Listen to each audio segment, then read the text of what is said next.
به نام خالق هستی. کائنات هوای شما را دارد. تبدیل ترس به ایمان. نویسنده گابریل برنستین. مترجم فاطمه تقدسی.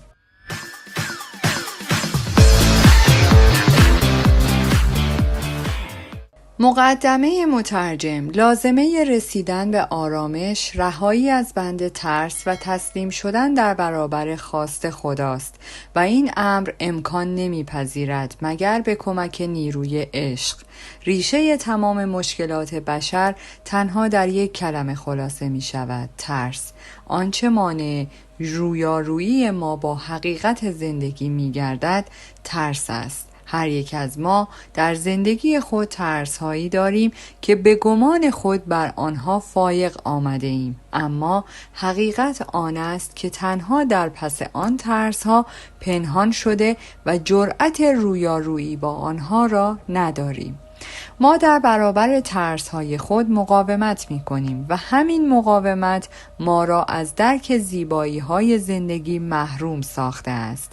راه رهایی از این ترس‌ها تسلیم شدن در برابر آنها و واگذار کردنشان به خداوند است.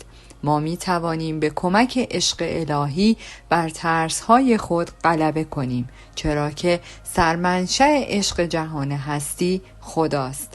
اوست که این جهان را با عشق خود خلق کرده و بر اساس علم و حکمتش قوانینی را در آن جاری ساخته است. بنابراین ایمان به وجود او و عشق او در جهان هستی موجب رهایی ما از ترس و رسیدن به آرامش می شود.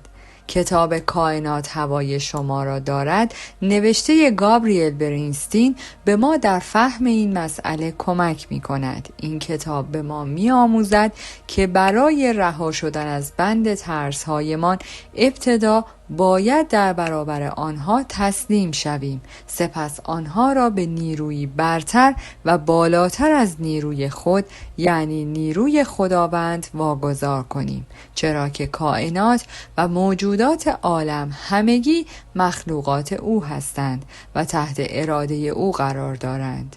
با خواندن این کتاب یاد می‌گیریم که خداوند همواره هوای ما را دارد، صدای ما را میشنود و به خواسته هایمان پاسخ می‌دهد. اگر ما ترس‌های خود را به خداوند واگذار کنیم، به نوعی آمادگی خود را برای رسیدن به رهایی بیان کرده ایم. خداوند نیز به این خواسته ما پاسخ داده و به ما در راه رهایی از ترس‌هایمان یاری می‌رساند. هنگامی که ما به رهایی برسیم، می توانیم دید خود را نسبت به زندگی تغییر داده و همه چیز را از منظر عشق بنگریم.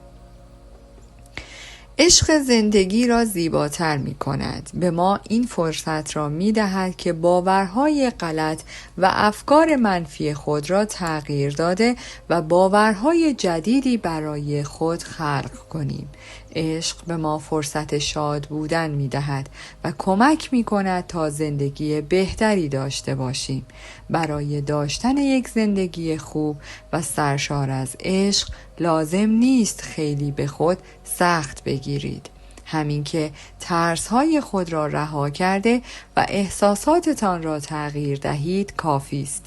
ما اغلب با این باور رشد یافته ایم که برای داشتن یک زندگی ایدئال باید سختی بکشیم و به زحمت بیفتیم، در صورتی که اینطور نیست. چاره کار بسیار ساده است: تغییر احساسات و باورهای غلط. کافی است شما به خدا و عشق او اعتماد کنید و ایمان داشته باشید که از شما حمایت می کند. شما به راحتی می توانید از طریق دعا، راز و نیاز و مراقبه با خدا حرف بزنید و خواسته هایتان را با او در میان بگذارید. کائنات و موجودات جهان همه تجلی و نشانه ای از وجود خداوند بر روی زمین هستند. پس با تأمل در این نشانه ها می توانید به عشق الهی پی ببرید و به آرامش برسید. وقتی با خدا ارتباط باشید زندگیتان دگرگون خواهد شد، چرا که در این صورت به منبع عشق جهان متصل شده اید و عشق چاره تمام درد هاست. امیدوارم با خواندن این کتاب و پیروی از گام هایی که نویسنده در آن شرح داده است به آنچه در طلبش هستید برسید. مطمئن هستم که خدا و کائنات الهی هم هوای شما را دارند. فاطمه تقدسی. تقدیم به آموزگاران عشق، پدر و مادر. مقدمه نویسنده: در یکی از روزهای بهاری سال 2015 حین انجام تمریناتم در کلاس یوگا دچار بحران شدم. همانطور که مشغول اجرای حرکت سلام بر خورشید بودم، ترس عجیبی وجودم را فرا گرفت. کمی روی تشکچه خود نشستم تا نفسی تازه کنم، اما درست در همان لحظه درد وحشتناکی را در ناحیه گردن احساس کردم. سمت چپ صورتم و بازوی چپم به طور کامل بی‌حس شده بود. بار دیگر ترس بر من غلبه شد. این بار کلاس را ترک کردم و با همسرم تماس گرفتم. پس از آن به دکتر زنگ زدم و ملاقاتی فوری با او ترتیب دادم. پس از ملاقات با دکتر و انجام معاینه طی 24 ساعت آزمایش خون و MRI انجام دادم. لحظاتی که منتظر دریافت نتایج آزمایشم بودم از هولناکترین لحظات زندگیم بود. هنگامی که نتایج آزمایشم مشخص شد حیرت زده شدم، چرا که هیچ تشخیصی برای آن دردها وجود نداشت. در نهایت پزشکان علت وقوع آن اتفاق را نوعی وحشت زدگی تشخیص دادند. این مسئله به هیچ وجه برای من قابل درک نبود و منطقی به نظر نمی رسید. من در آن برهه از زندگی چیزهای با ارزش زیادی داشتم، از جمله همسری حمایتگر، حرفه‌ای پردرآمد، بدنی سالم و خانواده‌ای دوست داشتنی. سطح کیفی زندگیم حتی از آنچه تصور می کردم هم فراتر رفته بود. طی 10 سال گذشته کارهای زیادی انجام داده بودم، از جمله ارتقای تمرینات معنوی، التیام بخشیدن به دردهای روحی و تقویت ایمان و یقین، و در آخر هم به رهایی رسیده بودم، و یا اینکه تصور می کردم به رهایی رسیدم. هفته بعد توانستم کمی خودم را جمع و جور کنم. با وجود این همچنان فکرم درگیر اتفاقی بود که افتاد.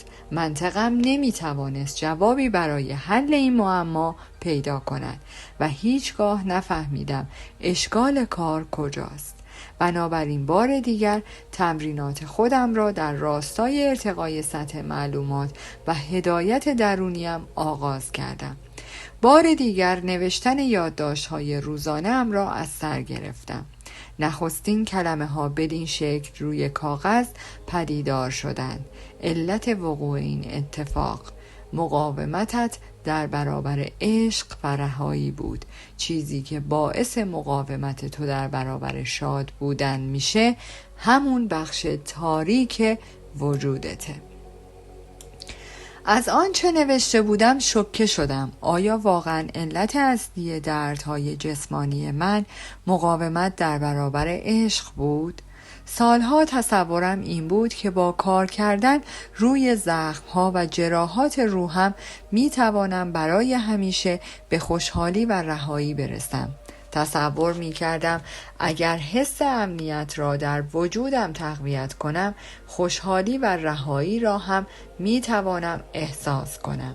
یا فکر می کردم اگر ارتباطات معنوی خودم را عمیق‌تر کنم، برای همیشه به خوشی و رهایی هم دست پیدا می کنم.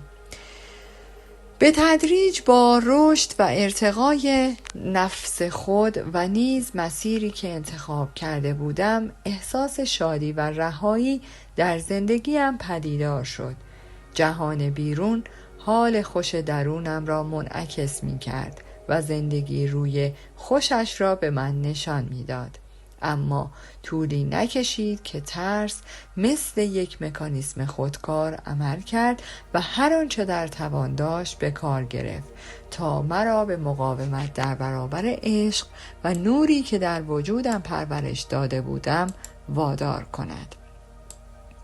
من این موضوع را به طور دقیق مورد بررسی قرار دادم تا علت آن را دریابم.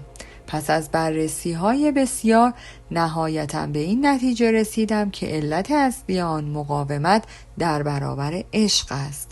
مقاومت ما در برابر عشق به ما اجازه خروج از تاریکی را نمی‌دهد.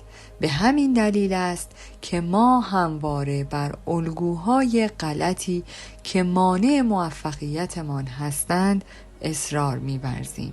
شاید تاکنون متوجه شده باشید که همواره با انجام فعالیت‌های مختلفی از قبیل مدیتیشن، راز و نیاز، تکرار عبارات تأکیدی مثبت، رواندرمانی و یا سایر فعالیت‌های معنوی آرامش پیدا می‌کنید، اما به واسطه احساسات بد ناشی از بلورهای محدود کننده خود، حرفهای منفی دیگران و یا الگوهای غلط خود اثر همه آن کارها را از بین میبرید و این اتفاق دائما تکرار می شود، چرا که تا وقتی ما به سمت نور و روشنایی حرکت می کنیم، تاریکی وجودمان هم در برابر این نور مقاومت می کند. حتی زمانی که درگیر عشق یا خوشی هستیم، رهایی از ترسی را که با آن بزرگ شده ایم دشوار می بینیم. ما برای دردهای خود توجیه می آوریم و معتقدیم که وجود سختی و دشواری برای دستیابی ما به موفقیت و یا رسیدنمان به خوشی، لذت ابدی و یا یک زندگی هدفمند و معنادار کاملا لازم و ضروری است. همواره دوست داریم در مشقت زندگی کنیم یا تحت کنترل باشیم، چرا که در این وضعیت احساس بهتری داریم. ما ناخواسته موجب شکل‌گیری این باور شده ایم که انسان برای ادامه زندگی باید دائما به مکانیزم‌های دفاعیش متکی باشد. حال اهمیتی ندارد که عشق واقعی چه حسی دارد. شاید شما هم تمام تلاش خود را برای رها شدن، همراهی با جریان زندگی و خلاصی از عادات نشأت گرفته از ترس‌هایتان به کار گرفته باشید. اما درست در لحظه‌ای که تصور می‌کنید به آرامش رسیده اید، با سایه‌ای از ترس در زندگیتان مواجه می‌شوید. ترسی که در اعماق وجودتان پنهان بوده، به یک باره خودش را نشان می دهد. شاید تاکنون متوجه این مسئله نبوده اید، اما به محض اینکه متوجه شوید می توانید سفر خود را به سوی آزادی و رهایی را آغاز کنید، چرا که علت اصلی ناراحتی های ما بسیار ساده است. ما در برابر شاد بودن مقاومت می کنیم. زیگموند فروید زمانی به پدیده مقاومت پی برد که متوجه شد بسیاری از بیمارانش بهبود پیدا نمی کنند. او شبی در عالم رویا به این مسئله پی برد که علت بهبود نیافتن یکی از بیمارانش مقاومت خود او در برابر بهبودی است. در حقیقت این خود بیمار بود که نمیخواست درمان شود. این خواب موجب شد تا فروید تحقیقات خود را به طور کامل صرف بررسی و تحلیل موضوع مقاومت کند، موضوعی که بعدها سنگ بنای شیوه درمانی او شد. برخلاف بیمار فروید، شما درست در لحظه‌ای که این کتاب را گشودید متعهد شدید که نسبت به ترس‌های خود هوشیار شده و در نهایت با عشق همسو شوید. این تعهد ارزشمندی است، هرچند ترسی که در وجود شما نهفته است هر کاری می کند تا شما را در درد و تاریکی نگه دارد. این ترس ریشه اصلی تمام مشکلات و احساسات منفی شماست.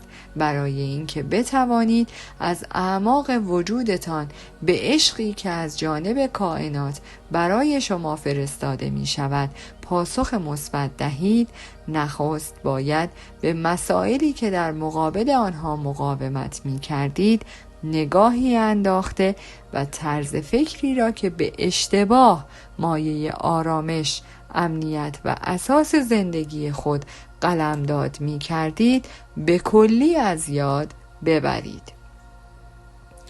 درسی از کائنات: برای رها شدن از بند افکار منفی نخست باید مقاومتمان را بپذیریم.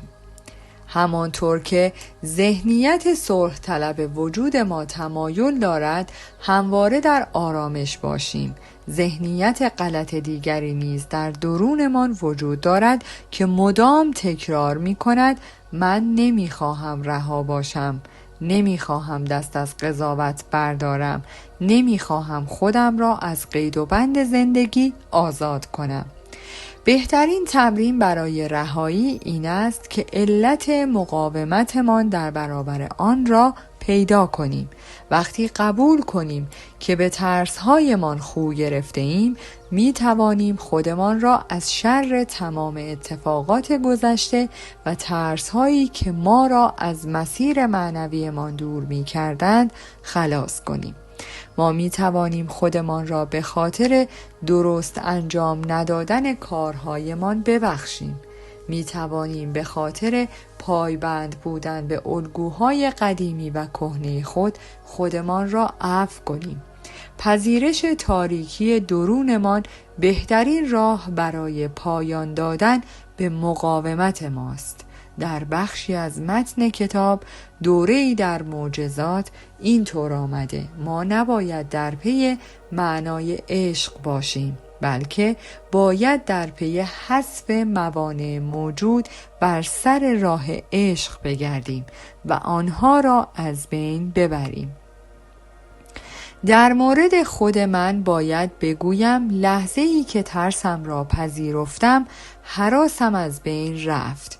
با پذیرفتن ترسم و دست کشیدن از تمایلم برای رها شدن، مسیر بهتری به سمت آزادی و رهایی مقابلم قرار گرفت. حالا دیگر از خودم در برابر عشق مقاومت نشان نمی دهم و ایمان دارم که انرژی کائنات همیشه و در همه حال در دسترس من است. شاید هم می توانید به این رهایی برسید وقتی شما کارهای مختلفی را که در این کتاب آمده اعم از نیایش، تمرین و مراقبه انجام دهید، به چیزهای مهمی دست پیدا می کنید.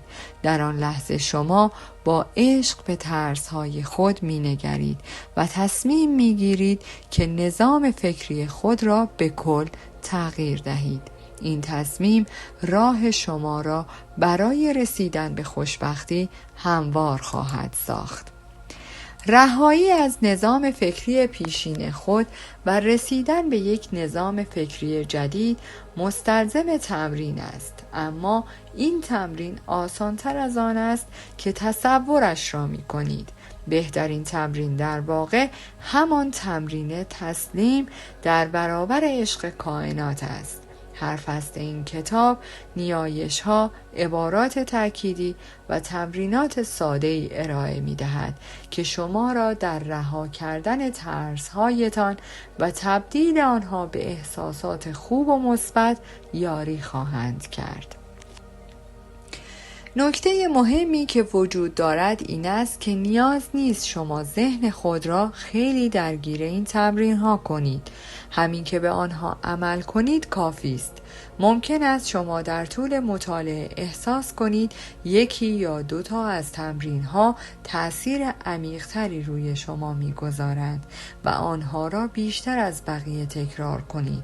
در این صورت بهترین مسیر پیش روی شما قرار خواهد گرفت و نقشه سفر شما به سوی عشق مشخص خواهد شد.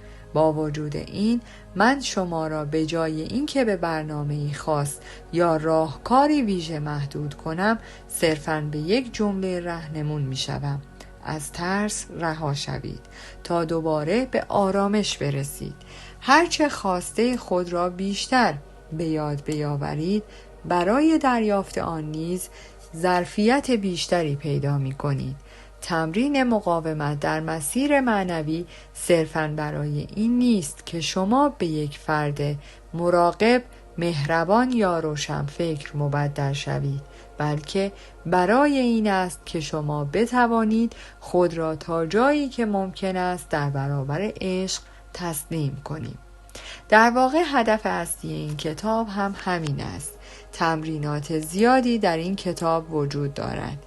انتخاب با شماست. شما می توانید همه آنها را به کار بگیرید یا اینکه صرفاً تعداد خاصی را به کار ببرید. هیچ روش درست یا غلطی برای به کار گرفتن این تمرین ها وجود ندارد.